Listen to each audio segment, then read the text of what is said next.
వాగ్బలం ప్రేక్షకులకు నమస్కారం. శ్రీమాత్రే నమః. మనకి ఆషాఢ మాసంలో వారాహి నవరాత్రులు జరుగుతూ ఉంటాయి. పాడ్యమి రోజుని మొదలుకొని నవమి దాకా.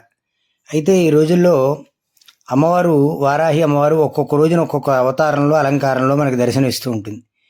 పంచమి రోజున శ్వేతవారాహి అమ్మవారిగా దర్శనమిస్తూ ఉంటుంది. ఈ శ్వేతవారాహి అమ్మవారికి దర్శనం చేయడం వల్ల, అర్చన చేయడం వల్ల, ఆ రోజున వారాహి అమ్మవారి యొక్క కవచం శ్రవణం చేయడం ద్వారా ఐశ్వర్యప్రదమవుతుంది అని, అమ్మవారు ఐశ్వర్యం ఇస్తుంది అని.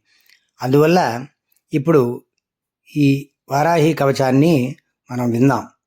అస్య శ్రీ వారాహి కవచస్య త్రిలోచన ఋషి అనుష్ఠప్చంద శ్రీవారాహి దేవత ఔం బీజం గ్లౌం శక్తి స్వాహేతి కీలకం మమ సర్వశత్రునాశార్థే పారాయణ జపే వినియోగ ధ్యానం ధ్యాత్వేంద్రనీలవర్ణాభాం చంద్రసూర్యాగ్నిలోచనాం విధి విష్ణుహరేంద్రాది మాతృభైరవసేవితాం జ్వలన్మణిగణ ప్రోక్త మకుటామాల విలంబితాం అస్త్రశస్త్రాణి సర్వాణి తత్తత్కార్యోచితాని చ ఏతైః సమస్తైర్వివిధం బిభ్రతిం ముసలిం హలం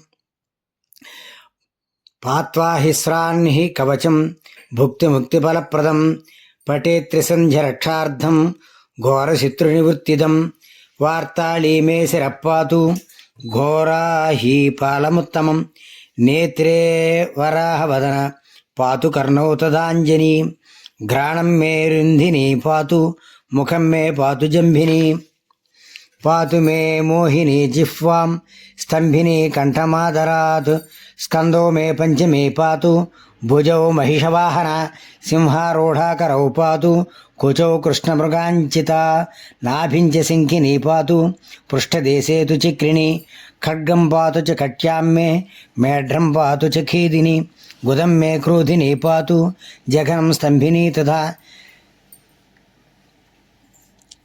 చండోచ్ఛండశ్చోర్యుగ్మం జానుని శత్రుమర్ధిని జంఘాద్వయం భద్రకాళి మహాకాళీ చ కుల్భయో పాదాద్యంగుళిపర్యంతం పాతు చోన్మత్తభైరవి సర్వాంగం మే సదా పాతు కాళసంకర్షణీ తథా యుక్తాయుక్తస్య తన్నిత్యం సర్వపాపాత్ ప్రముచ్యతే సర్వే సమృద్ధ్య సంయుక్తం భక్తరక్షణతత్పరం సమస్తదేవతా సర్వం సవ్యం విష్ణోః పురార్ధనే సర్వశత్రువినాశాయ శూలినా నిర్మితం పురా సర్వభక్తజనాశ్రిత్య సర్వవిద్వేషసంహతి వారాహి కవచం నిత్యం త్రిసంధ్యం యప్పటేన్నరః తథావిధం భూతగణా న స్పృశంతి కదాచన అపదశత్రుచోరాది గ్రహదోషాశ్చ సంభవాః మాతాపుత్రం యథావత్సం ధేనుః పక్ష్మేవలోచనం తథాంగమేవ వారాహి రక్షా రక్షతి సర్వదా మాతాపుత్రం యథావత్సం ధేనుః పక్ష్మేవలోచనం తథాంగమేవ వారాహి రక్షా రక్షతి సర్వదా.